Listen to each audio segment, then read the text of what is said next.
Well, I found a hell of a video to do tonight. It's called The Theory of How Everything Works on a Flat Earth, and it's from the channel Anti-Disinformation 26. Whoa.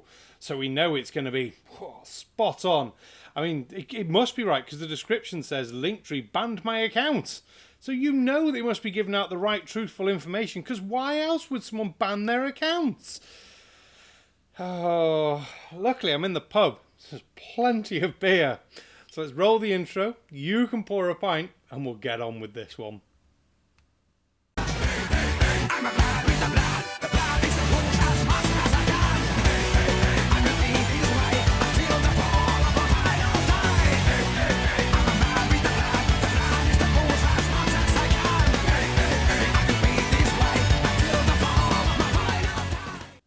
Good evening, ladies and gentlemen. I am the Sarcastic Barman. Welcome to the channel, and yes, welcome to a video about the theory of how everything works on a flat earth.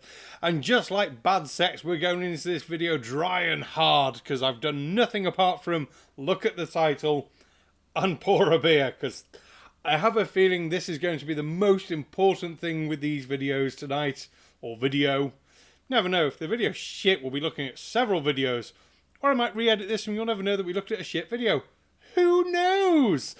Oh, I'm just putting off trying to look at this video, aren't I? It's going to be bad. It's going to be stupid. And it's going to be full of really, really inaccurate science or just plain right stupidity. Roll the video then. Alright, so we're going to expand from last time, from just the southern stars, to Shane's theory of everything on flat Earth. Right, so we'll start with the apparent sky celestial horizon as we see it. We live on a flat plane, and this. Why? If I wanted to do a video on Mitchell from fucking Australia, I would.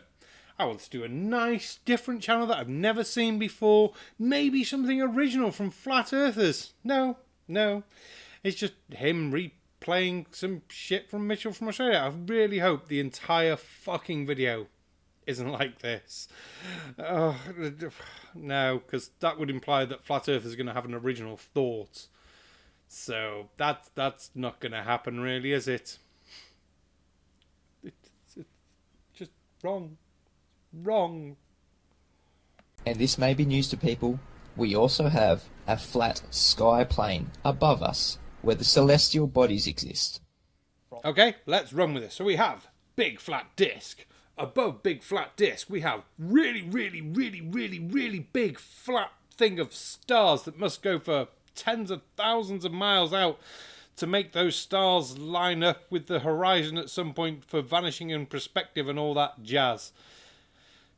This is going to get really awkward for fucking viewing positions, isn't it? But okay, so we've got these two things. What happens with these two things, Mitchell?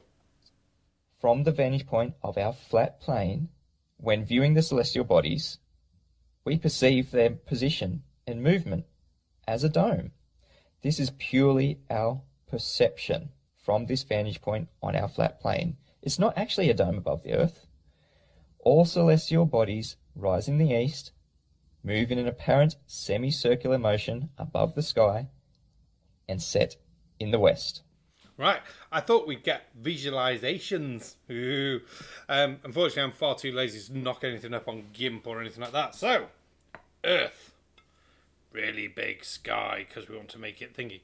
So you're saying this is turning to cause the apparent rotation of the stars. Obviously, much slower than this, but yeah, we'll get to that later. And then, because this is so far out, it seems to meet the apparent horizon, and that's what we see. Okay, now we do run into one slight issue. We're going to use the big plate for this one. So technical at the pub, we have plates. Now my question would just be, I could do with something to mark out people. We'll use these. We have little cards. Now, lovely old Mitchell. Right, let's hold this still. There we go. We don't have a stand. Lovely old Mitchell. You are there. In lovely old Australia. That's now Australia. I think the shape's probably better than most flat earth maps, to be fair. And you are looking south, so that's this way in your world. And you see stars. You see these stars. You see those stars right there. Now, if we do have someone over in Africa, and they're also looking south, which for them on this world is going to be like this way, they see those same stars. I think you know where I'm going with this one, because there's another continent somewhere here-ish. These are so bad. And they, funnily enough, also see those same stars when looking south. And the funny thing is that the position of these stars when you're travelling along, if you're travelling fast enough, doesn't seem to go stars, stars, stars. Oh look, new stars. They suddenly appear as two sets of stars or something like that. No, they're seeing the same stars. Now, I want to know how the feckingdy feck would that work with your big flat disc above your Earth? Because as far as I'm concerned, that ain't gonna fucking work. Now, don't get me wrong. Our Earth is measurably, observably, and obviously contained. Really measurably contained, hey? So you would know the height of the dome then, because to measure it and get the things, you'd have to have some way of knowing the container pressure and everything like that. Or you found the dome, or you've just done some kind of actual measurement, or something that was plain atmospheric pressure. You drew something with crayons on your mum's wall. I thought it was going to be that one. But it just doesn't have to be a dome shape, or any shape for that matter. No, it's definitely going to be a shape. It's definitely going to be a shape. No, shape. Fuck's sake. I digress.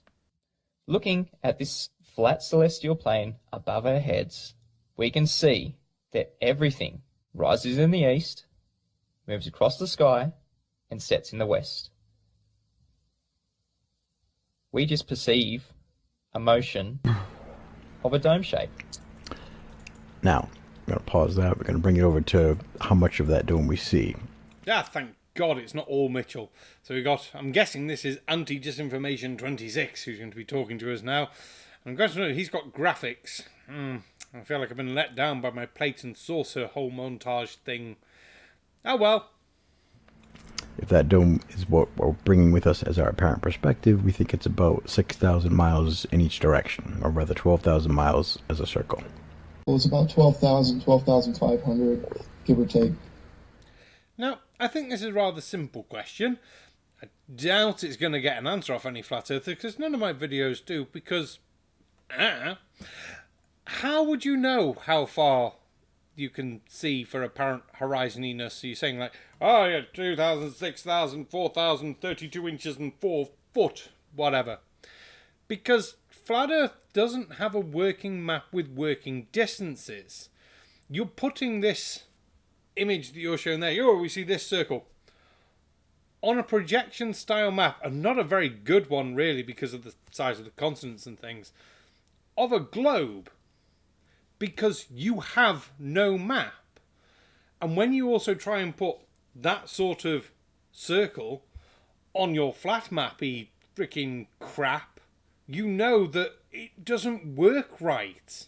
Hence why you're obviously doing it on this. I mean, I did see another image in that. I could be proved completely wrong, and he's going to say, oh, no, it's like this.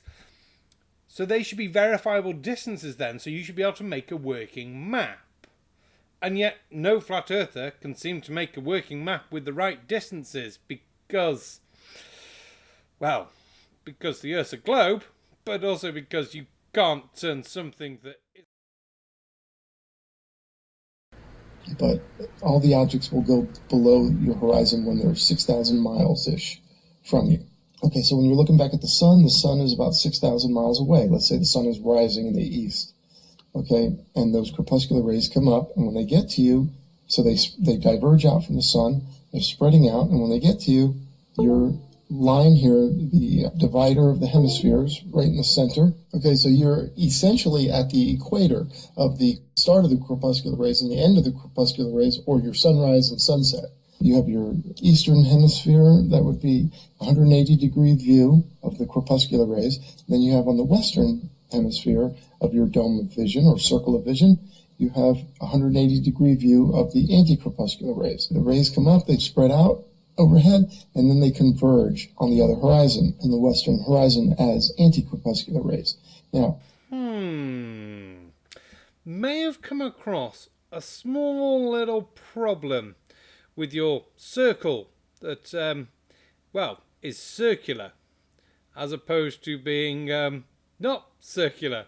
Because we can go to the lovely timeanddate.com and look at something like this and see that, yeah, that sunlight in the north is shining further than at the equator. Yeah, that shouldn't work if it's a set 6,000 mile distance or something. Almost as if, something was really wrong with your theory. If I told you to look at this ray going out here, and let's say that ray, look at the end of it, that's 12,000 miles from the sun, you might look out here. You might think, well, that's where the ray is. That's not where the ray is. The ray is right here at the point of convergence for the anti-crepuscular rays. Take a look at any one of these rays. They all go to the same place, you know. Any rays in your western hemisphere of celestial vision, this vision circle, they'll all converge at the same place. I didn't do that weird cut that sort of just went... I think whoever was editing this video even thinks this guy's just going around the fucking bend. Let's cut him off now before he says something really daft and digs us a bigger hole with more fucking shit we've got to try and figure out that we can't figure out because it's flat earth and nothing fucking works. The rays diverge then reconverge at the same point. What, is the sun not moving? Is it moving along the rays? That entire sentence just sounded fucking moronically stupid. It might have been amazingly sciencey stuff. I don't think it was. If anyone can translate down below what the fuck he kind of meant there, that would be brilliant. And if anyone's got an answer for how they sort out parallel sunrise, that would also be brilliant. Or for why that circle idea that doesn't work works. And hey, if any flat earther wants to, the time and date is wrong and that's not time the sun sets and rises and things like that, that's brilliant. People live all around the world. All you have to do is find someone who lives in one of those areas that should be in light in the normal world, but not lit up on your round the fucking circle shite, and say, hey, what time did the sun rise for you? And when they say, oh, it rose at 5:45 or something, you can go, oh, shit. That's what time and date said it was supposed to rise. Doesn't fit with our fucking wank, does it? Because it more than likely fucking won't, will it? Unless you're going to find someone who lives in a fucking valley and go, what time did the sun rise? Well, I don't know, because it didn't hit the valley for like 3 hours later. The equatorial circumference of the supposed ball Earth is said to be 24,900 statute, or 21,600 nautical miles. Oh, God, it's Eric DeBay. Fuck. Right, I think that'll do for part 1 on this video, because we've been going for far too long as it is.